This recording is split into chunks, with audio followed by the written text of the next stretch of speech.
জাতীয় নির্বাচনের আগেই গণভোটের তারিখ ঘোষণা করতে হবে। এটি আমাদের মূল দাবি ছিল। আরো 5 দফা লেভেল প্লেইং ফিল্ড, ফ্যাসিবাদের দোষরদের বিচার, আমাদের প্রশাসনের দলীয়করণ, তারপরে আমাদের বিদ্যমান যে বিচার ব্যবস্থা ফ্যাসিস্টদের সে বিচারকে দৃশ্যমান করা, অনেক দাবি আমাদের ছিল।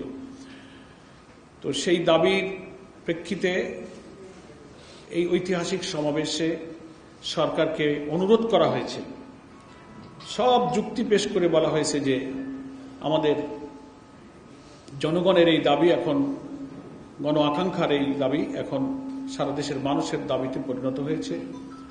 সংবিধান বিশেষজ্ঞদের উল্লেখযোগ্য অংশ এটা মনে করে যে গণভোটের মধ্য দিয়ে জুলাই সনদ আগে অনুমোদিত না হলে জাতীয় নির্বাচনের মতো আইনগত সাংবিধানিক কোনো ভিত্তি রচিত হবে না, সেজন্য এটা আগে করতে হবে।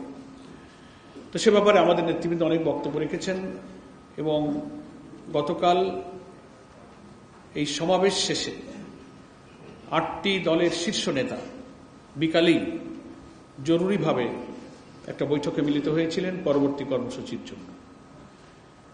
দেশে বিদ্যমান যে রাজনৈতিক পরিস্থিতি, ফ্যাসিস্ট এবং তাদের দোসররা যে নতুন করে রাজধানীতে নাশকতা সৃষ্টির পায়তারা করছে, 13 তারিখে তারা শাটডাউন, লকডাউন ইত্যাদির নামে ইতিমধ্যেই বাস পোড়ানো, ককটেল নিক্ষেপ, হোটেলে হোটেলে অপরিচিত লোকদের ব্যাপক অবস্থান, এগুলো কাল জনসভা থেকে নেতৃবৃন্দ বলেছেন।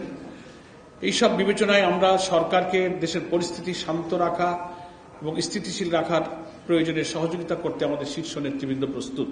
সেই জন্য পরবর্তী কর্মসূচির ক্ষেত্রে আমাদের এই দাবি যদি নিয়মতান্ত্রিক উপায়ে একটা আলোচনার ভিত্তিতে সরকার প্রধান উপদেষ্টা এবং তিনি ঐক্যমত্য কমিশনের প্রধান হিসেবে ডক্টর প্রফেসর ইউনূস 8 দলের শীর্ষ নেতৃবৃন্দের সাথে সাক্ষাৎ দেবেন এবং আলোচনার মধ্য দিয়ে সমাধান হবে এবং নিষ্পত্তি হবে, এটিকেই আমরা সবচেয়ে শান্তিপূর্ণ উপায় মনে করেছি। এবং গতকালকের শীর্ষ নেতৃবৃন্দ সেই বৈঠকে প্রধান উপদেষ্টার কাছে জরুরিভাবে সাক্ষাৎ চেয়েছেন এবং সাক্ষাতেই রাজনৈতিক সংকট নিরসনে তারা চেষ্টা করবেন ইনশাআল্লাহ।